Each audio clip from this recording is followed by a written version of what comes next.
Tena koto, tena koto, tena koto katoa. Good evening, everyone, and welcome. I'm Rod Oram, and I'll be facilitating this conversation this evening. It's a great pleasure and privilege to do so because, as a journalist, a lot of my work is focused on how Tamaki Makaurau progresses.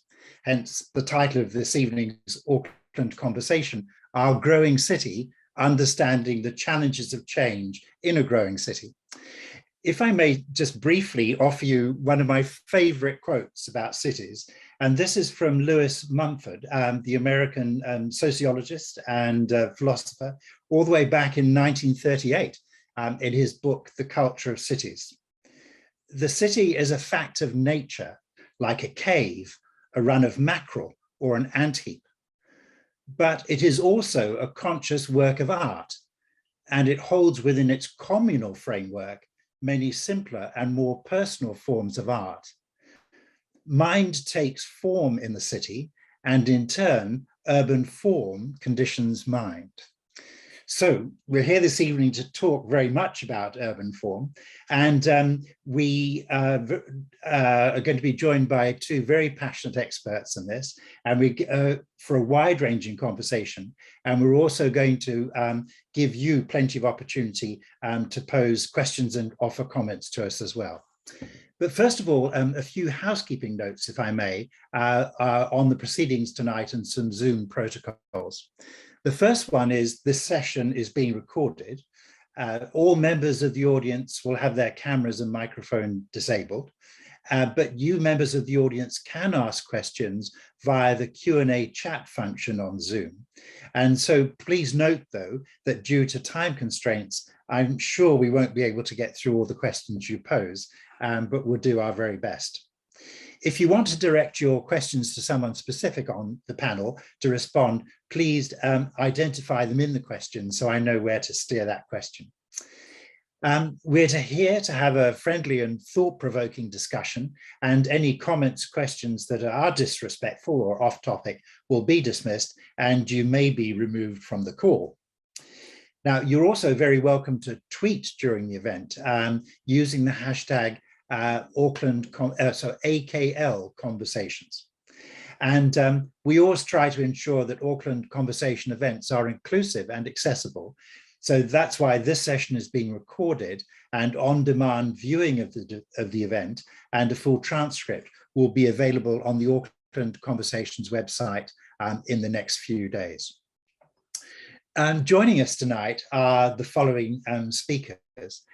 Dr. Jess Berenson-Shaw, a social scientist and a narrative strategist. Jess has worked across government, business, and the not-for-profit sector, advocating and agitating for the use of best evidence in decision-making. In an evolution from evidence agitation, Jess co-founded the workshop with Marion Elliott in 2017.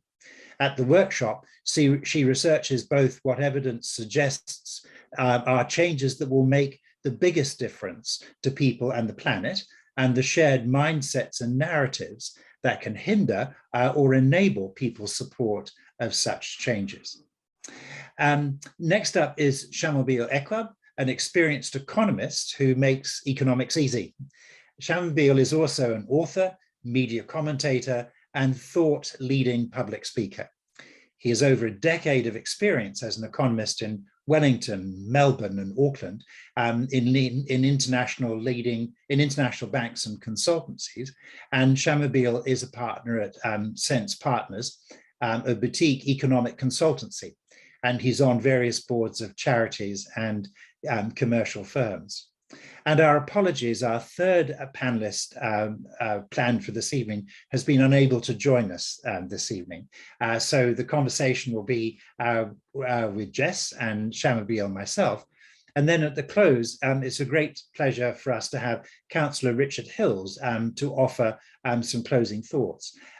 Richard is chair of the Environment and Climate Change Committee and is already online with us this evening.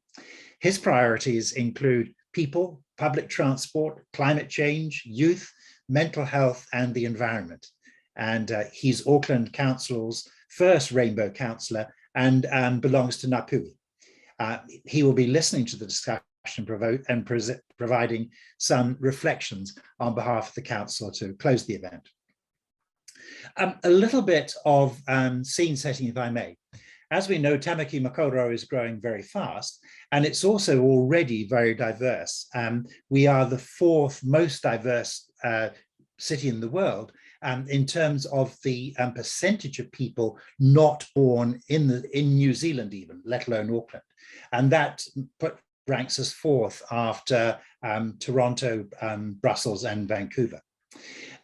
We're also fast approaching 2 million people. We're up to about 1.7 at the moment, with another million people expected in the next 30 years. And so as our city grows, so does the need for Aucklanders to have more housing choices closer to their everyday things they need, as just one example of what needs to happen.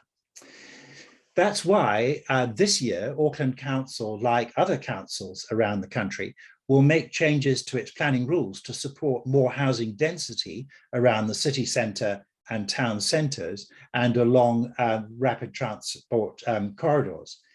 These changes are in response to the government's national policy statement on urban development. We'll try not to use the acronym, but if we do, NPS-UD, that's the one on urban development, which is designed to increase housing supply and to improve New Zealand's housing affordability. But such change, of course, can be very unsettling for people. And so the ability for Aucklanders to understand and accept the reasons for this progress in the city will be critical as council, government, and other agencies give effect to transformative strategies, such as the new policy statement on urban development and on the council's climate action plan and transport emissions reduction plan. In this Auckland conversation, we'll confront the topic of change and look at why change is challenging for residents in growing cities. And we'll explore how a population which is resilient and open to change is critical to the success of a growing city. Very simple format tonight. I'll very soon call on Jess to give a presentation, which is going to run for about 20 minutes or so. And then Shamabeel and I will join her in that discussion. And then after a while, we'll be turning to your questions. So again, please do pose questions and comments in the question and answer box, and we'll be keeping an eye on those. And once again, I'm sorry that we won't be able to get through all of those.